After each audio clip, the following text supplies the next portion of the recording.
Todo esto comienza teóricamente con la revolución en Túnez, con un hombre que se prende fuego a lo bonzo, ya desahuciado de su penuria de ser un profesional y no tener manera de buscar su sustento.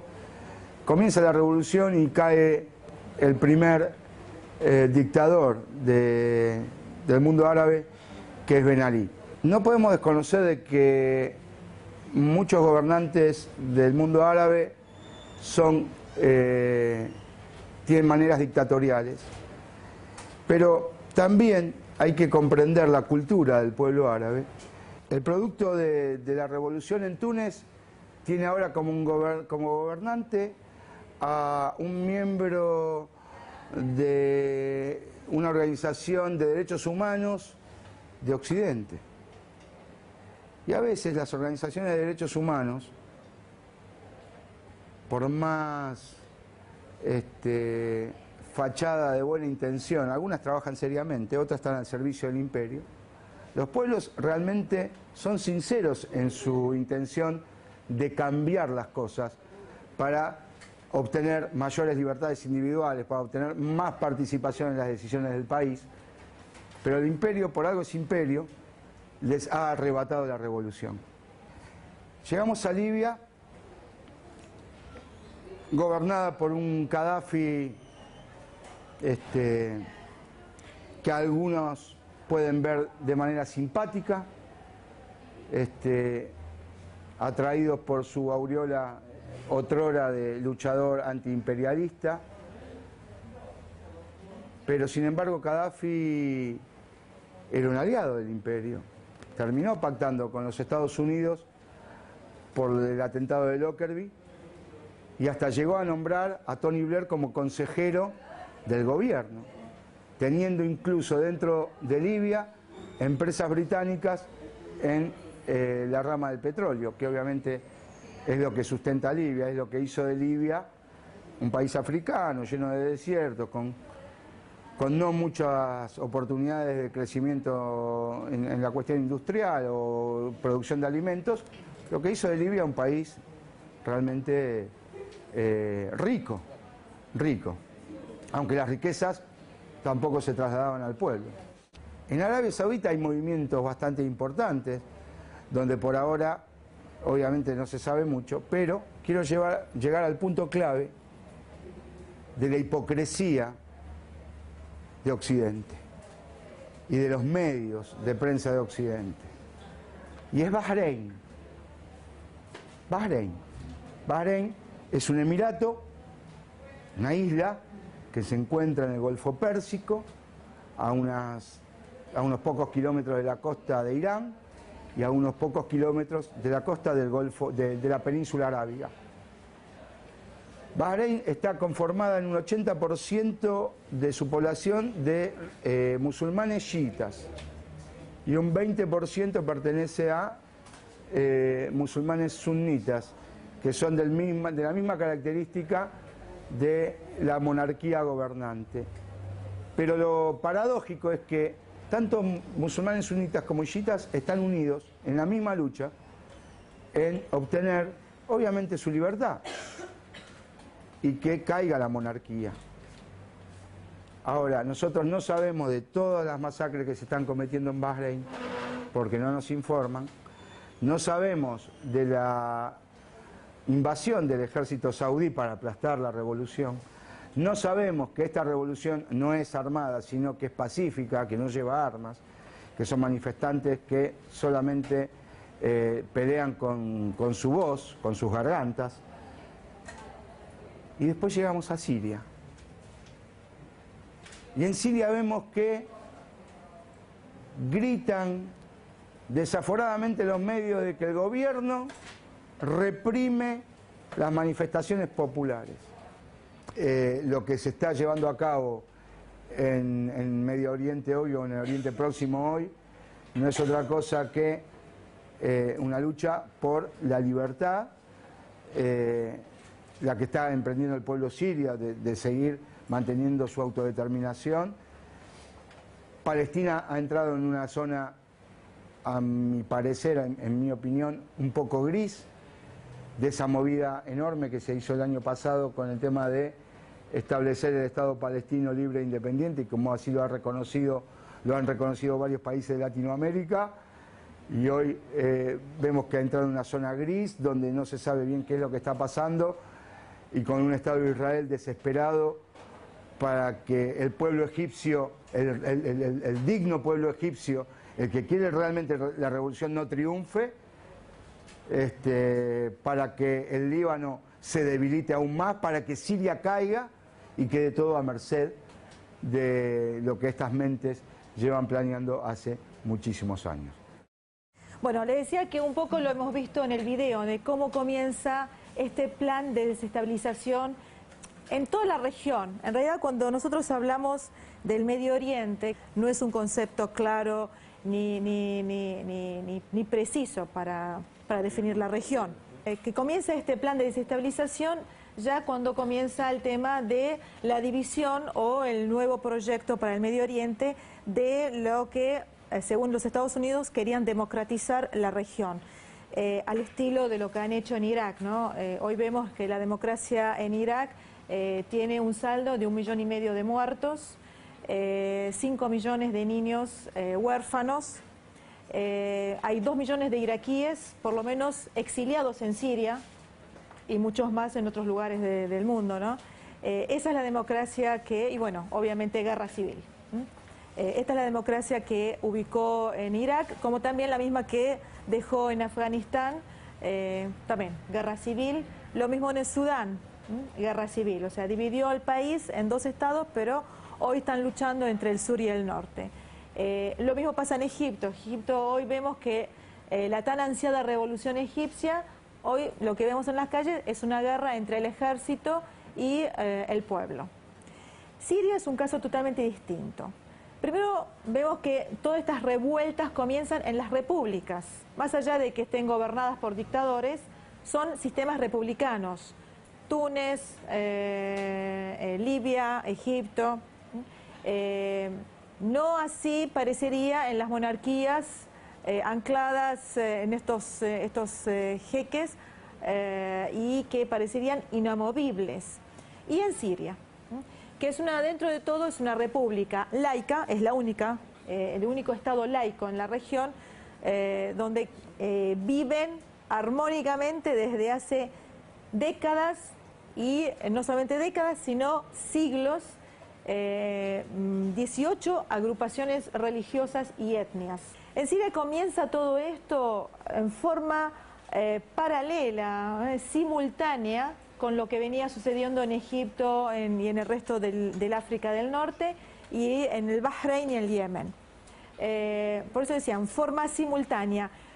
Es raro, ¿no?, de que después de 4 décadas la población que vivían en un régimen posiblemente para algunos cerrado, como era el régimen del partido Baas, de un régimen de un partido único, pero que garantizaba la seguridad de la población y garantizaba la educación gratuita para toda la población sin distinción, desde jardín hasta terminar la universidad.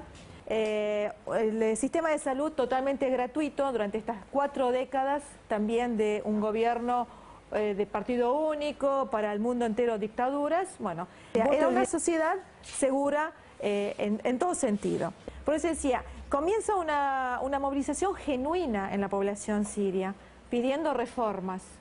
Yo estaba de acuerdo con que haya reformas, sigo apostando a las reformas en Siria y a los cambios, y que haya libertad de expresión en todo sentido, política, mediática, en todo sentido, social, que las huelgas sean libres, obviamente con todo lo que marca, o sea, no huelgas que salgan como salen en Siria en este momento, con palos y con ametralladoras portándola, ¿no?, en la calle. Esto comienza y no tarda una semana que este tipo de manifestaciones terminan siendo violentas.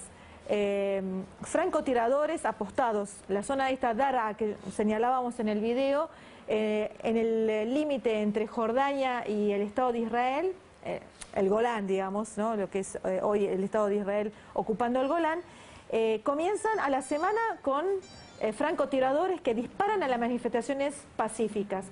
Cuando comienzan esos disparos, generan violencia y bueno, la violencia callejera termina quemando edificios porque piensan que es el ejército que está disparando, capturan a estos francotiradores y declaran en televisión frente a las cámaras que en realidad eran pagados desde el extranjero. ¿Cuál era el objetivo? Decían en la calle la caída del régimen. Lo único que se escuchaba era que caiga Bashar, y estas eran las manifestaciones que, según los periodistas, uno de ellos es Thierry Meyssan, ustedes lo pueden buscar en Red Voltaire. Thierry Meyssan ha estado en Siria y él decía, ¿no?, que este tipo de manifestaciones a lo sumo llegaban a 5.000, 6.000 personas. Este tipo de manifestaciones que pedían la caída del régimen. Siria tiene 23 millones de personas, de habitantes. 5.000 personas ante 23 millones era como un número, no era importante. Pero también lo dijo la BBC cuando estuvieron en Siria, lo han dicho distintos periodistas. Hay una periodista argentina en este momento que está en Siria, se llama Karen Marón. Hoy, después de casi un año a 11 meses del comienzo de la revuelta en Damasco, nos damos cuenta que el objetivo es la caída del régimen, es verdad. ¿Por qué la caída del régimen? Porque con la caída de Bashar al-Assad, un gobierno que no ha cedido a las presiones americanas, que no ha firmado nunca la paz con el Estado de Israel, que siempre reclamó Palestina entera, o sea, de los territorios del 48 y no del 67, al mismo tiempo de reclamar su propio territorio, que es el Golán. Y fundamentalmente porque es un país que ha apoyado y ha financiado también al partido Hezbollah y a la Resistencia Nacional Libanesa durante muchísimos años, especialmente durante la guerra del 2006, que fue la única guerra que los árabes le ganaron al Estado de Israel.